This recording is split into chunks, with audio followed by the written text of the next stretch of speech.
Hai semua, hari ini kita akan sambung belajar unit 6 iaitu sifat cahaya. Dalam unit ni kita akan belajar lebih banyak tentang sifat cahaya yang kedua iaitu cahaya boleh dipantulkan. Macam yang kita ada belajar, ada terdapat 3 sifat cahaya iaitu cahaya bergerak dalam satu garisan lurus, cahaya boleh dipantulkan dan juga cahaya boleh dibiaskan. Jadi dalam unit ni kita akan belajar tentang cahaya boleh dipantulkan.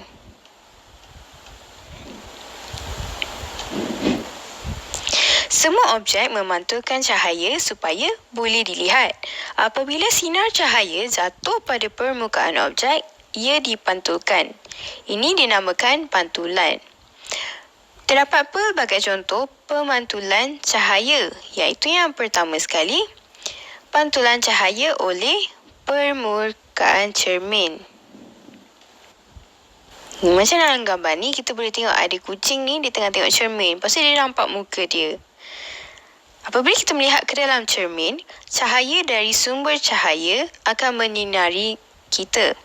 Cahaya tersebut kemudian dipantulkan daripada kita ke cermin. Jadi, disebabkan itu, imej kita boleh terbentuk pada cermin. Cermin pula memantulkan imej ke mata kita. Jadi, ini adalah apa yang berlaku apabila kita melihat diri kita di dalam cermin. Pantulan cahaya juga boleh terjadi oleh kerajang aluminium. Atau dalam erti kata lain, dalam bahasa Inggerisnya adalah aluminium foil. Apabila sekeping kerajang aluminium ni disinari lampu suluh, kita boleh dapat lihat cahaya tersebut dipantulkan oleh permukaan kerajang aluminium tersebut. Kita boleh nampak cahaya tersebut dipantulkan. Pantulan cahaya juga boleh dilihat pada permukaan air. Jangan ingat gambar ni terbalik ya. Padahal ini adalah pantulan pada permukaan air. Apabila sinar cahaya jatuh pada permukaan air yang tenang, cahaya dipantulkan dengan seragam, lalu menghasilkan imej pemandangan sekeliling kolam yang jelas. Macam ni kita boleh nampak ada orang yang berdiri di tepi kolam tersebut dan juga ada awan berkepul-kepul di atas langit. Itu pun dapat dipantulkan di permukaan air. Pantulan cahaya bergantung kepada jenis permukaan objek. Permukaan yang licin, berkilat dan rata akan memantulkan semua cahaya yang jatuh di atasnya. Apabila sinar cahaya jatuh pada permukaan yang licin, cahaya akan dipantulkan. Kalimau Nah. Ina, kalimau. Dipantulkan secara selari. Kita boleh lihat gambar rajah ni.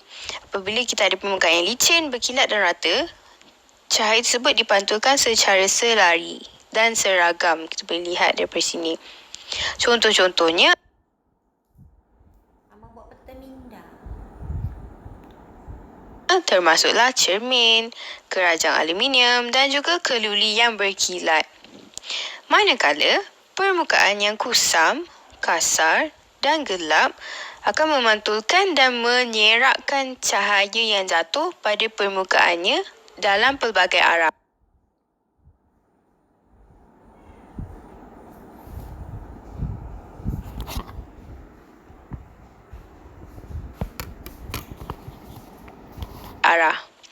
Contohnya kita boleh lihat daripada gambar rajah ini. Cahaya datang daripada garis yang lurus.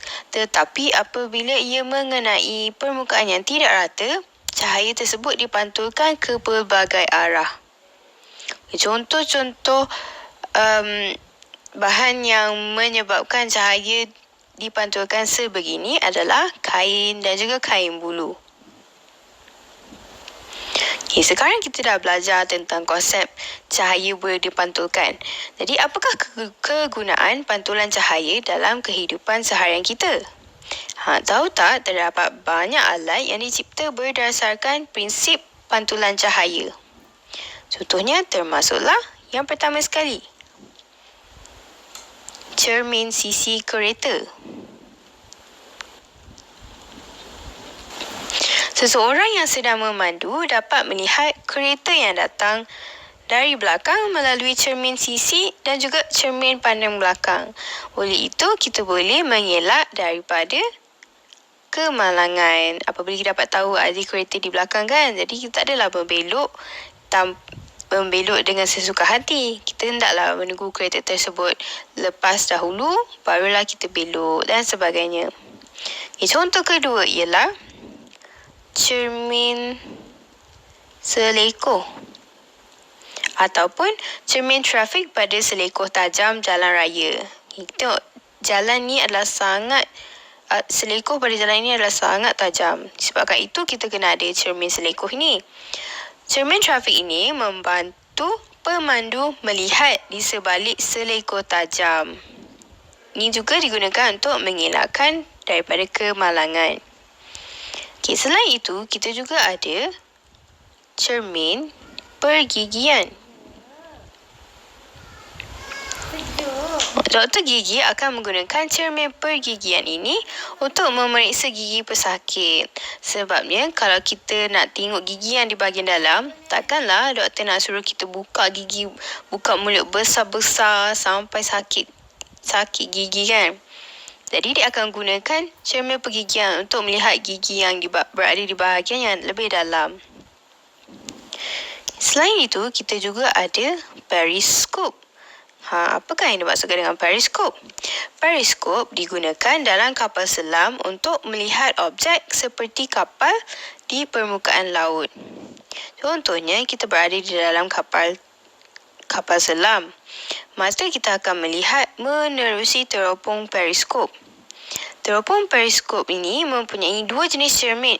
Mempunyai dua cermin, iaitu cermin yang pertama dan juga cermin yang kedua. Cermin ini akan memantulkan cahaya daripada luar kapal selam tersebut. Oleh itu, mereka bolehlah melihat kapal yang berada di permukaan laut. Contoh yang terakhir adalah kaleidoskop. Kaleidoskop terdiri daripada tiub, cermin dan serpihan kaca berwarna-warni. Apabila tiub ini diputar, serpihan kaca akan bergerak dan membentuk pelbagai corak yang sangat menarik. Contohnya macam yang berada di bawah ni. Ini menggunakan konsep pantulan cahaya disebabkan terdapat banyak serpihan cermin-cermin di dalam satu tiub kaleidoskop ini. Lalu ia menghasilkan cahaya yang menarik dan corak yang pelbagai. Sekarang kita akan belajar tentang gambar rajah sinar. Gambar rajah sinar digunakan untuk menunjukkan pantulan cahaya. Contohnya, apabila terdapat satu sinar cahaya, kita mestilah ada sinar pantulan. Terdapat beberapa ciri-ciri yang perlu ada untuk melukis gambar rajah sinar, iaitu kita hendaklah mempunyai satu permukaan, iaitu sama ada cermin, kain, kerajang aluminium dan sebagainya. Jadi, yang kedua, kita hendaklah mempunyai sinar cahaya. Sinar cahaya dan juga garis lurus yang mempunyai anak panah menunjukkan ini adalah sinar cahaya. Yang ketiga, kita hendaklah mempunyai sinar pantulan. Dan juga sinar pantulan tersebut perlulah mempunyai anak panah di bahagian yang menunjuk keluar. Contohnya daripada sini kita boleh lihat cahaya ini datang daripada bahagian kanan. Jadi kita ada sinar tuju ataupun sinar cahaya. Kita dah ada satu. Ni kita ada sinar pantulan, iaitu yang kedua. Dan juga kita ada cermin, iaitu permukaan tersebut. Jadi daripada chapter ni, kita dah belajar tentang cahaya dia boleh dipantulkan. Terdapat pelbagai kegunaan pantulan cahaya dalam kehidupan seharian kita. Jadi kita hendaklah mengaplikasikan pantulan cahaya tersebut untuk menghasilkan pelbagai reka cipta baru yang boleh menggunakan pantulan cahaya tersebut.